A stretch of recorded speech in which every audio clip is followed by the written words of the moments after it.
All right, everyone. Welcome once again to the Faces of Business. I am your host, Damon Pistolka, and I am excited for our guest today because we have Kyle Smith from Strata Cloud Accountants in the house, and we're going to be talking about aligning personal goals with your business vision.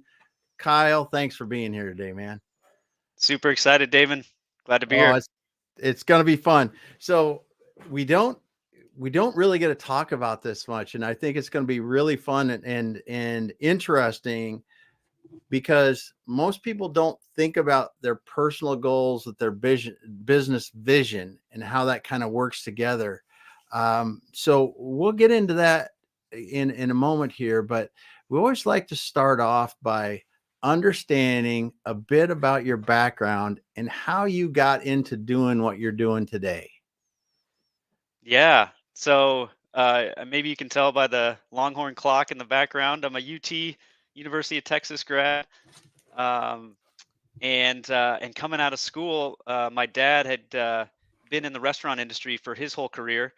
So I kind of grew up around that, and he decided he was going to start a restaurant chain here, or franchise a restaurant chain here in Austin and San Antonio. So I thought that could be a perfect opportunity for me. One, because I wasn't exactly sure what I wanted to do. I have a finance degree came from that space, but I secretly wanted to be a professional poker player. So, so I was thinking I could work for my dad's company and kind of learn the finance side, and then also secretly moonlight as a poker player. So that's how I started. That's how my finance journey started. Um, and while I was playing poker, I realized this is a game. Well, one, I wasn't the best player in the world, so that kind of forced my hand on the poker front. But two, Yeah, poker a lot. I realized if I win, somebody has to lose, and vice versa. I thought I want to do something where if I win, the people I'm working with can win as well. The people I'm sitting down next to can also win. So that's what kind of started the entrepreneurial bug in me, thinking I could, start what became Strata Cloud down the line. That started the journey. So yeah, worked with my dad for 4 or 5 years. I learned a ton what not to do, but also learned what works, and then yeah, started a career as a fractional controller and CFO for bars and restaurants here in Austin, um, and also worked as a director of finance for a brewery, which was really awesome because I got to cut my teeth on cost accounting and learn how to make money in that industry. And it's a tough industry. Make money is yeah, very margin, so there's a lot for a director of finance to do on the cost side and making sure that everything is efficient, working as it should. So yeah, that was about a 2-year crash course. Uh, and then at that point, I realized I'd want some exposure to other industries. So I went to work for a company called Scale Factor here in Austin, and they are industry agnostic, meaning I got another 2-year crash course in all the industries that I didn't have familiarity with previously. So mm-hmm. and I was an implementation person at that company, or led the implementation team, which meant I got to see a ton of different companies, and we had to get their accounting fixed and their finance department fixed very quickly a lot of times because more often than not, people coming to Scale Factor or to me at Strata Cloud and saying our books are perfect, our finance department is perfect. Can you help us? It's usually usually the other way around. So learned a lot of good techniques there, and a lot of industries, like I said. Um, Scale Factor was trying to build software, and me and my two amazing partners at Strata Cloud, were all working at Scale Factor at the time, and we thought we could split off and focus on service and really working with clients using Scale Factor's technology and whatever else was the best technology at the time. And that's why we started Strata Cloud. So Cool. Scale Factor didn't work out, or the software they were trying to build definitely, wasn't didn't hit their goal. But we were able to, take our relationships and start Strata Cloud with the idea of, like you said at the beginning, making sure that people's goals and business owners and executive teams, their goals are aligned with the business, and then the business has an efficient back office finance department to make sure that cash coming in the door is used most efficiently, and we're not leaving the money on the table. Because, like I always say to clients, if something happens that you don't see and not measuring on the financial side, a small mistake can become a very large mistake over time, over periods, because month over month over month over month over some is something that you don't address. That starts adding up and can become a large chunk, a large sum of money that affects a lot of things. It can affect the well-being of the owner. It can affect valuation of the business. Um, Hmm. that's our strategy, is that we make sure that those things are addressed. Yeah, that's a huge thing. So let's go back a little bit because I tell you your experience at the brewery is very interesting because I do a lot of work with people that are in manufacturing and people look at all these breweries and I look at them as it's a manufacturing company, right? It's a different Absolutely. process, it's a different thing, but there's like you said, the cost of goods, the labor and everything else. And then when you look at the end, those are challenging businesses for people to run. Absolutely. And there's a lot of there's a lot of things that people don't think about, like depreciation. Yeah. So we could be you could be working in a brewery and think you're doing well in terms of your flowing cash, but you might have spent 3 times as much as you thought you were going to start it up. And the investors who invested in that brewery in that type of scenario, their runway just got a lot longer in a very low Mhm. margin business, like you talked about. So there's a lot of things to consider, um, and there's a lot of complication when you're working with breweries, which is fun for me if I'm trying to learn, how cost accounting works, and making sure that we're making money. But there's a lot of things that people don't think about, like that. Yeah. Yeah. Yeah, and I you just see so many that start and so many that go down, but the ones that stay there for years and years, I mean, they do have to have their costs in order and they run a tight ship because it's an easy business to get out over the skis too far and pretty soon you're just not making it. Yeah, no, I Yeah. think it's really a timing game, because I think you're on the money. If a lot of times people are going to say, like, here's the demand, here's the market, so I'm going to build for it, and that way we're not missing out on the demand side. What I kind of think is the opposite. It comes down to costs are critical to surviving, but sales are critical to surviving. So you got to work backwards. You build the sales and then you build capacity behind it. And that way you make sure that you're running lean and mean, and you're not wasting capacity, because that's the whole key, is you want to be running as close as you can to max of what your brewery can do at any given time, and you kind of build into the demand. And then that way, if the demand isn't where you think it's going to be, because it moves very quickly, you can Yeah. scale up and back. And if you have, I'm kind of getting into the weeds a little bit, but if you have the ability to pivot on what you're making, that's critical too. So if you can pivot into making like water or seltzer, white claw type things very Yeah. quickly as the market changes, you're going to be in better shape that way too. So to me, it's start small, see where your market is, and adjust. That is so huge.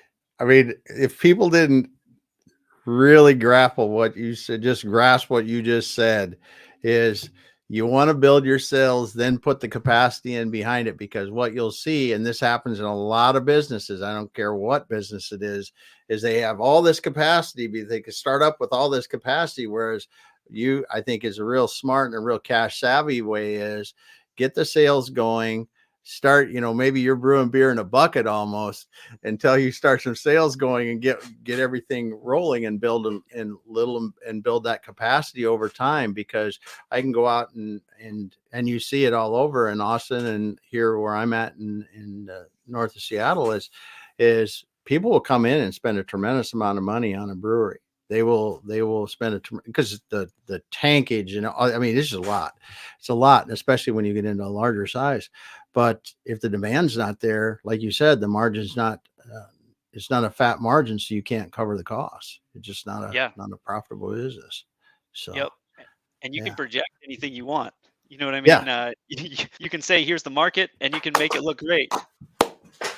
yeah, yeah. But We sell $1 billion worth of beer in this market, and we're gonna get whatever percentage of it. But getting that percentage is a lot tougher than people realize. exactly, Yeah, exactly. Yeah, good stuff. Well, I just want to say real quick, we had Inger stopping by today. Happy Tuesday to you, Inger. And so we're going to come on down the road here a little bit. So you were out there and working with Scale Factor, doing their with their technology and helping accounting departments get up to speed. What were some of the most interesting businesses you got to help? Oh man. Well, interesting for me is profitable. I like seeing Yeah. how businesses work. At the time, and this could be, I'm sure it is different now because I just talked with a company that was an SEM SEO company that was Mm-hmm. selling a flat subscription with 100%, according to them. I haven't looked into it, but it's 100% AI. So Mm-hmm. basically, they're saying we don't need people anymore. We can do SEO, SEM using AI for a certain monthly fee, which I thought was Mm-hmm. pretty amazing. And I was gonna look and see if it was legitimate because we could have clients that would be interested in that. Yeah. That said, this was 4 or 5 years ago. There was a marketing company, SEO, SEM, and they had their business set up. They used a set number of people and they made 60% bottom line on Ooh. every deal that they did. And not to not that numbers are everything, but that type of a business, and they were able to scale it very quickly too. Yeah. When I see that and I see how clean and streamlined it is, that was one of the rare ones where I was wondering why why are you coming to us? You know your business very well, and it's very clean and it's very profitable. And Yeah. I didn't know, I'd never seen kind of behind the scenes how SEO SEM worked, but they'd focused on very specific a very specific industry and just built their business up that way, kind of like you said, from the ground up. They start with the sales and kind of expanded the team behind it. But it was a business that required very little, um, very little labor for the amount of revenue that they were doing. Uh, Yeah. so that was a kind of cool one that I saw. They got to work with them. Ah, real cool. Real cool. Yeah, we've got a long-term client that has been in the e-commerce business as a reseller and in eight-figure business, runs it with three or four people. And when you get these things going like that, it's really interesting to see how something like that, you're talking about the electronics behind it and what's happening with no people. It's scary almost. It's scary, but it's interesting. So, Yeah, good no, it's stuff. pretty crazy. Yeah, yes. So, as you've come along through this journey, you start talking about personal goals and business vision. What really kicked off this idea with you about the importance of aligning your personal goals with your business vision as you're working with people? Yeah, so we were when we were at the height at Scale Factor, we were onboarding 20 our department was onboarding 20 to 30 businesses a week Ooh. uh, for a while. And so I would see it again and again. That's probably why I was trying to think back of cool businesses that we saw. I was so um, focused on making sure that we were flowing through all the businesses that we need to at the time. I was Mhm. having trouble thinking back of actual businesses and cool business models that we worked with, but I would have to I'd have to go back and think more on that one. But that said, working with 20 to 30 businesses a week, I saw it again and again where a business would say, we talk in onboarding and we'd say, what's your goals for the year? And they would just pick a number. Not always. A lot of time they'd say, I want to grow by 50%. Okay, what does that mean? Is that possible? What's that going to look like for your personal hours that you're spending in the business? Because right now you're spending 50 hours a week, and you don't a team that's behind you that can scale. So how are you going to grow 50% in a year with no backup and no pathway to move yourself out of the weeds and into more strategic level? um, Not expect to work 70, 80 hours a week and burn yourself out. um, Mhm. that's a broad example, but I saw that type of scenario again and again. So that, um, and we would talk all the time. My partner and I trained for a marathon together when we were kind of thinking about what Strata was, and that's what we chat about during runs. Is there's so many people that executive teams, business, they don't think about what their goal is and how it's going to affect their life, and what's their plan to get there. And so that's why it was such a passion and priority for us, because it happens all the time. Yeah. Yeah, that's for sure. So give me some examples that you've seen before where people don't do this and then they go down the road anyway and have some real negative consequences for it. Yeah. I mean, we were chatting with somebody that just signed up with us today, and I was chatting with her yesterday, and their business was growing like crazy, and the revenue was, going probably 2x of what they the prior year. Um, and but they had a massive cash flow problem, and it kind of, to her, came out of nowhere. Very, you know, rightfully so, because she's not focused on the finances; she's focused on growing the business. And so Mhm. she had to react to that by getting some loans that I would call predatory. They were certainly not ideal and can really put a strain on the business. And I've seen that more than one time, where a business might be profitable, but the debt service is sucking up the entire profit. So if you look at like Mhm. their EBITDA, they're doing pretty well, but if you add in the debt service because of those type of loans, all of a sudden they're not making money, and that Yeah. is the worst shame in the world. If you've got a profitable business that's growing, that you've spent a ton of time on, but now you can't survive as a business because you don't have the cash flow to do it, because of those loans that are sucking you dry. Uh, that's the one thing that I would like to avoid, or love to impart to everybody, that you need to measure your financials, because that person, if they were able to see it, they could probably get better financing, at a much lower rate, take the burden off of the business, and then the business can grow. And if you've got a profitable business, that's something that you can work with. That's a rarity in itself. So don't let cash flow be the thing that destroys the business, is basically what I would say. And like you said in the question, the key is you've got to be able to get ahead of it, and you've got to be able to measure it. And she wasn't. They were able to overcome it and get through it, and now they're on the up and up, and we're really excited to work with them. But that could be an existential threat to the business if you don't address it. Yeah. Yeah, that's for sure. Well, and growth too. I mean, everybody thinks growth is good until you grow. And I mean, I say that from a lot of different directions because um, you look at the profitability, and if you're a business that carries receivables, that can be a huge thing. Uh, Yeah. we've we've had clients before that grew so fast that they literally can't keep up with the cash that you need to just fund the purchases of the materials they need to keep growing. And it's a huge thing when you get into that situation, because you're looking as like the business owner is looking at it and going, well, I'm making more and more money every year, but I've got less and less money, it seems like, in the bank account. Hmm. And it's like you said, the EBITDA is great, but the cash in the business is very low. Yeah, and our goal is the cash that's coming into the business. We want to make sure it's used most efficiently. That said, we get questions all the time. That's a great example. Another super passionate about that. I got asked recently, do you want we want to hire a billing person, I think, because we're growing like crazy, and our same exact problem, like you said, our receivables are going up. Shoot, is it worth hiring a billing person? And I said, hire two billing people. Hire as many people as it takes. That is the best investment that you Yeah. can make for the business, is to make sure that cash is coming into the business, because without it, you don't have a business.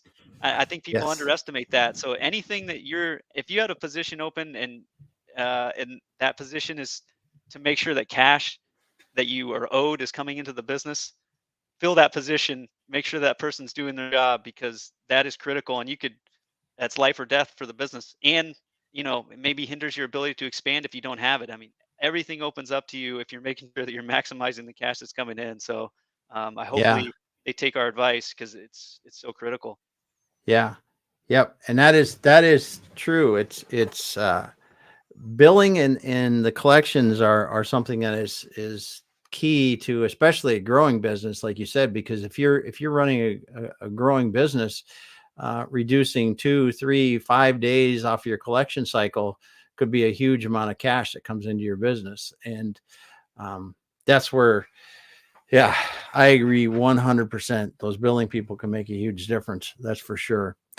So as you're doing this and you're helping people come to terms with this, I want to be a $10 million business, but I'm a $5 million business now. What are some of the things you help them walk through as they're setting, they're saying what their goals are, and you're thinking that's really nice, but you haven't considered how this is going to, personally and business wise, cash wise, all haven't considered these things. What are some of the things that you begin talking with them about? Yeah, the first one, and I've seen good CFOs, me included, and I've learned my lesson. When if you're trying to go from 5 to 10 million, as an example, um, to go back to what we talked about before, when you're projecting out, you've got to project out that your receivables are going to grow at least the same rate that your sales are going to grow. So a lot of times people will make a projection and say, I'm going to go to 5 to 10 million. But when they're actually making the projection, they don't account for the receivable balance going up, which it's going to, unless you have some other way to magically make it stay the same as it is when you're at 5 million. You're going to need to account for that. And that could be a large number. So to go back to what Hmm. you said, when you're projecting out, that's the first one, is the cash that you think you're going to need. um, we take it actually and get into the nuts and bolts and make sure on these different items to get a good picture of what it looks like. But on a high level, whatever cash you think you're going to need, double it. Uh, Yeah. because growing takes more cash than you think it's going to, for those reasons. A lot of time people will just assume my receivable balance will stay flat. No, it's going to grow along with your sales. So I just wanted to impart that, because that's something that I missed early on in my career, that I would do a projection like that and not project, hey, their receivables are going to go up. Payables might as well, but it might be at a very different rate. You might have to keep paying people. So understanding your cash cycle, I guess, another way to Yeah. put it, is super important. Um, but I have an example that I think is relevant. We Cool. were just a client. They had a very successful location that they opened up, and the way they funded it was with partial outside investors and partially internal cash. Um, the business was that location was a smashing success, and so those investors now have to get paid for life because they took the risk. Hmm. Um, but that cash is now leaving the business. So we're looking to open, or they're looking to open, multiple other locations, and now we're able to kind of use the current environment and their cash flows and what they're expecting to come in, and we're recommending as an option that finance with a line of credit or some sort of mezzanine debt. Um, Instead of outside investors, or if they do outside investors, we've structured it differently to where the investors are kind of out of the deal after a certain percentage, so that they can keep that money into the business. Yeah. And we're able to do that now because we have the success of the first location. So we can go back to those investors and say, hey, it's not going to be as good of a deal as location one, but compared to what other opportunities you have, it's still going to be a great location, a great investment potentially, because look at how good we did on the first one. So basically taking the knowledge of what you have in the current market and options.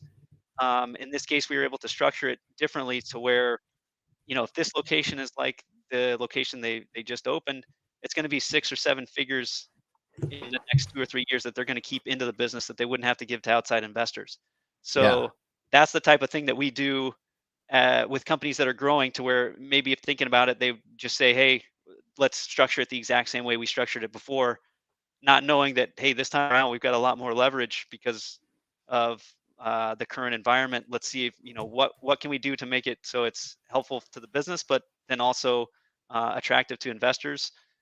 So that's just one example of something that, if a business is growing, looking at the financing and figuring out ways to keep money in the business over the long term.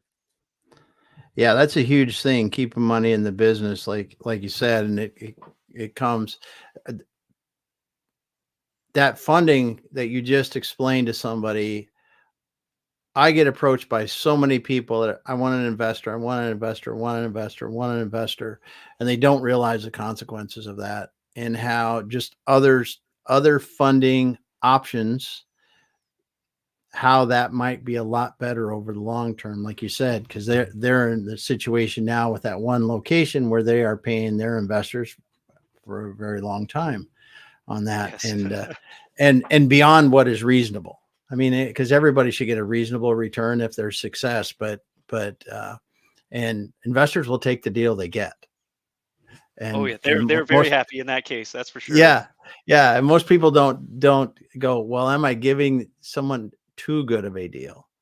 And that could be the case. And you talked about mezzanine debt and other sources of funding. I really like that, because you need to consider all your options every time you're looking at doing some sort of expansion like that, because it may not be the easiest way to get money, but it might be the best way to get money. Yep. And yeah, yeah. Exactly. And look at the bigger companies. I mean, they explore a lot of alternatives to get funding, and a lot Yeah. of different pieces come together in the same deal, even stacking, some of it's equity, some of it's regular bank debt, some of it's mezzanine debt, and the way that they put things together. You really have to understand what's best for the situation, and like you said, how do we keep the most cash in our pocket so we can keep the business going forward? Absolutely. That's Yeah, put better than I could think about it. I'll steal that one. yeah, Uh, it's but but no, that's it. That's it. And the piece I would add is a lot of people when they decide something, I think in business, especially if it's finance related, because they don't want to focus on finance necessarily. It's okay. We made the decision. Let's keep going, which is important. But at the same time, you also need to think about the current environment today, and then you're going to need to revisit next week. So, what I just yeah, said, the thing I just explained about how they're financing, that could change next week. yes, We need to keep talking about it and use the time that you have to make the best decision for the business. I think a lot of time consistently measuring is something that's highly underrated because there's things that come up, and the best that you can do is pivot around the things that you don't know about. So if you can learn more about what's coming from week to week, take that knowledge. Don't ignore what's coming down the pike. Take it and you know adapt your plan if you need to. So that's another big thing that we do when we come in is let's keep measuring and make sure that what we're doing makes sense instead of just assuming this is the right answer because we talked about it and then forget about it. yeah. Yeah, that's a great point. We talked a little bit about this before we got on, but when you come into clients and start working with them, are there certain KPIs, key measures that you like to see them start working with to really understand their business better? Yes, and this maybe I know there's savvy people listening, so this might seem basic, but we really like to keep to the five basic financial KPIs that are on the profit and loss statement. So it's revenue, gross profit percentage, net income percentage, and I guess I lied. One is not on the income statement, but it's on the cash flow statement. That's net cash flow. So Yeah. those high level five KPIs, um, those can kind of go across industry. And Hmm. there's a lot of people that aren't measuring those. There's a lot of business owners that aren't looking at those and looking at them consistently. And if you understand those from top to bottom, you can make decisions for the business. Doesn't matter how big or small you are. If you can understand those, especially the difference between cash and net income that we kind of talked about before, Hmm. um, if you're measuring that consistently, asking questions on why that is, because you don't need to understand a cash flow statement. I think most non-financial professionals don't look at the cash flow statement and understand how it works necessarily. But you don't need to know that. You just need to know the bottom line of the cash flow statement, the bottom line of net income. If they're different, you have to know why, or you at least have to ask the question and start on the answer. Because if you don't, there's a lot of things that can go wrong. You gave an example earlier, and I had an example that was pretty potent on that exact point as well. Um, Cool. that it related. So we had a business that came to us. They had gone to the bank and they thought their cash flow was pretty solid. Yeah. Cash in the bank was pretty consistent. So they went to the bank to expand. The bank came back to them and said, "We can't give you money because you're not profitable." and your payables balance is continuing to grow every month. And they were pretty taken aback of, well, why that doesn't make sense. Our cash flow is pretty consistent. And I know but they didn't realize that their cash was consistent because they weren't paying theirs month over month over month, and that accounts payable balance kept growing and growing and growing. So they had Yeah. cash in the bank that was not theirs. It was cash that was owed to vendors. So the bank Yep. said, we're not going to give you money to expand because you're going to have to take that money and pay vendors off, and also you're not profitable. So if they had been looking at net income, they'd see that their net income was negative, and they'd say their net flow was probably break even, maybe positive from month to month, but there would have been a big gap between those two numbers. Yeah. And so that's why we say keep it simple. You don't need to understand everything about the financials, but you need to look at those kind of critical numbers like net income and net cash flow, and make sure if they're different that you're looking into understand why, so you can avoid situations like that could set that business back a year or two, maybe less, but they have a lot of work to do then to get ready to actually fund a new location in that case. Mm-hmm. Yeah. And the five that you mentioned again those are really, really basic, really good. I mean, really fundamental, because if we use similar ones. If at the end of the day, if you know what your fixed cost is in your business on a given week, month, whatever you're looking at, and how much gross margin you're generating on a weekly basis, I mean, it's pretty simple after that. Yeah. And you really got to get it down to that level, because if like you said, if you're generating the right amount of revenue, well, then am I generating enough gross margin that will pay for all my fixed expenses? And if I do that, I've got the first battle won, Yes. because I got enough money, if I allocate it right, that I should be making money. But like you said, if your receivables or your payables are not carrying along in the same fashion, you can still run into trouble, and that's where your cash flow statement's pretty solid Yeah. too. It those five things are so easy and so underused. So how many times do you run into businesses that are actually measuring those things before you start working with them? Like I said before, it's the minority. I'd say it's the vast minority, because I know tons of businesses do, but a lot of businesses that are coming to us are kind of looking for that guidance. Yeah. So we don't see it a lot, and a lot of the times, the things you just said, that's a mind blower. When I'm on a call with somebody and I can see their eyes light up when I'm explaining that exact thing of, hey, your margin is 15%, and so to break even, you've got to sell 50% as much on a week to week basis. And they were thinking, wow, I didn't know that. We've got a lot of work to do. So how can we do that? And then we can start talking about that. And then you're moving the business forward instead of going around in a Yeah. circle. That's really Yeah. what it is. So the way you put it, separating your fixed and variable costs, you have to do that as a prerequisite to make sure what you understand what your gross margin is. Yes. And so it's super basic, but it has to be done, because otherwise you can't answer questions about the business. Um, Mm-hmm. and there's another quick example on fixed costs. There was a company that was getting crushed by occupancy costs, by rent, especially in the seasonal months. So they were super slow during like January, February, December, and so we were able to look at the books, measure like we talked about, and then isolate as a big cost, because we like to go big to little. Look Yep. at the big costs first. Um, and we then started a landlord negotiation where we set up a percent rent structure. So the landlord, in that case, we effectively changed occupancy from a fixed cost to more of a variable cost. So during those slower months, their Mm-hmm. rent would get lower, so it'd be easier for them to break even or not lose money. And then during their gangbuster months in the summer, the rent was higher, but they had way more revenue to handle that, and the landlord got to kind of make up what they lost during the slower months. So everybody won in that scenario.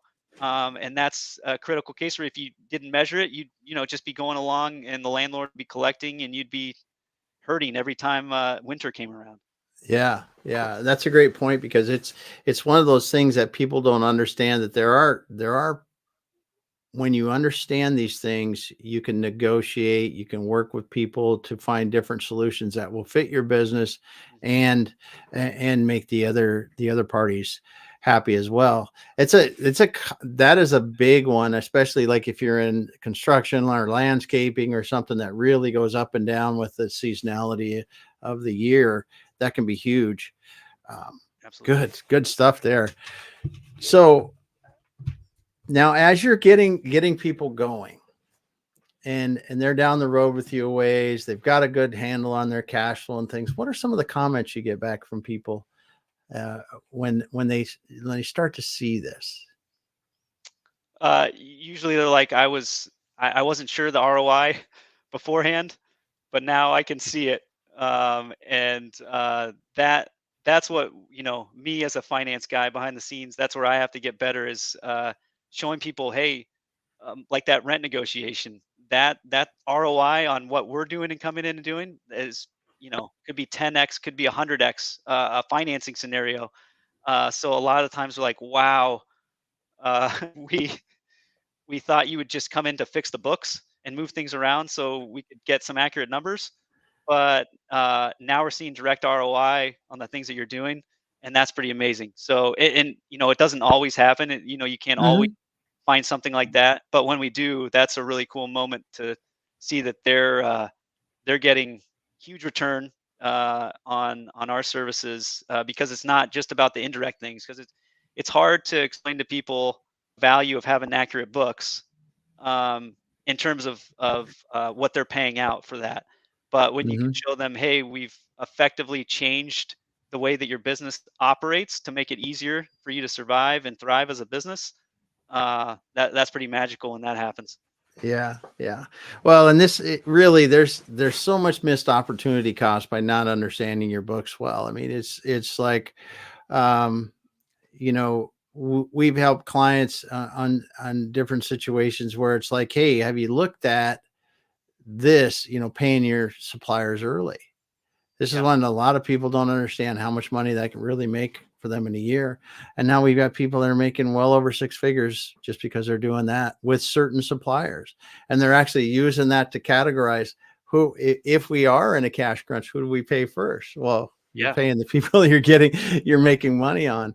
yep. And it's really interesting how once you understand the finance of a business, how you can use that knowledge to help run a better business and make it more profitable. Yeah, absolutely. Yeah, we did the same thing with credit card fees with a business that was running huge numbers to where they're saving, 4 or 5 grand per location on Wow. their credit card fees, and we lock that in to where if they keep growing, which they will, each new location, that's one of those examples where it compounds if you don't address it. Um, Yeah. but to your point, accurate financials, a lot of the times will come in. We had an example. The business had a sales tax that was booked as an expense, which basically meant that they had a vastly overinflated expenses, and they were showing negative net income. And that was just a simple nuts and bolts thing of, hey, that needs to go on your balance sheet and off of your income statement. All of a sudden, their net income went from negative to positive, and that's huge alone. And maybe showing that to a bank to get a loan. Mhm. Um, so, like you said, even at a base level, it's really important to understand. You have to have a finance department in the business, is what I say. If that's you as a business owner, if it's us and the things that we can do, obviously that is super powerful. Or if you have an in-house CFO, but either way, you've got to have somebody that's looking at those things to move the business forward because it can be very costly. Yeah. Yeah. So what's your favorite part about doing what you do? Well, I'd say when we get to save people, we get to save people money. So Okay. for me, when we did that rent negotiation, this was a client last year, and that kind of got signed on the dotted line. That was really cool for me because we spent a lot of hours kind of back and forth um, with the landlord negotiating. So I guess for me, it's seeing kind of the fruits of negotiation labor. A lot of the time is what I like best because that's a direct thing that we can effect. So that's what I'm passionate about. But otherwise, to me, it's teaching. So if we see people, a lot of the times people not looking at the books, not understanding. But if we start working together and we measure uh, every month, because there's business owners are a lot smarter than I am. They just they don't stare at the books every day like I'm doing 8 hours a day. So if they start Hmm. learning on that month to month cadence and they're getting consistent, and you can see that they're starting to understand and they're starting to point things out on a P&L, that's really cool, because then that's the work that we're doing is now they're able to take that, make decisions about the business, and like I said, they're not going around in a circle anymore. They're moving the business forward. Yeah. Yeah. That's awesome. That's awesome. Well, Kyle, it's been awesome talking with you. I just enjoyed our conversation today because, you brought up a great point about how your personal goals, these business owners and founders goals really need to align with their business vision because, just going off and saying, "Hey, I want to do this." You really need to put some thought behind it because it can get you into personally and professionally into some situations you don't want to. Um, what is the best way if someone wants to get a hold of you to reach out to you? Yeah. So our website is stratacloudaccountants.com, and we've got a special landing page for the listeners and viewers of Faces of Business. It's stratacloudaccountants.com/faces. All right. stratacloudaccountants.com/faces. And we have a downloadable KPI tracker there for Ooh, free, very and cool. more details on this KPIs that we talked about. So I'm all about free resources. Want to people get started on measuring. If anything else, I'd love for every business owner to start measuring those KPIs every month. Yeah. Yeah. Good stuff. Good stuff. Well, Kyle, thanks for being here today. We really appreciate you taking the time to stop by and talk about aligning your personal goals with business vision and how really thinking about where you want to go with your business is important to make sure that fits with the business, with what you really want to do personally and sharing your experiences and how you see that work well or not work well with people. So thanks for being here today, man. Yeah, thanks, Damon. It was awesome to talk with you. Oh, great, great. Well, I want to thank Inger, excuse me, and the other LinkedIn user. I can't see who you are that said awesome on there. Thanks so much for being there. All the people that are listening, but you were not able to comment today. Thank you for being here as well. If you did not hear Kyle from the beginning, go back to the beginning. He's dropped a lot of good nuggets in the beginning about really so the 5 KPIs that you want to understand about your business, some of his experience and background. That would be very interesting. Thanks everyone for being here today. We'll be back again later this week. Have an awesome rest of your day, everyone. Hang out for a moment, Kyle, and we'll finish up offline.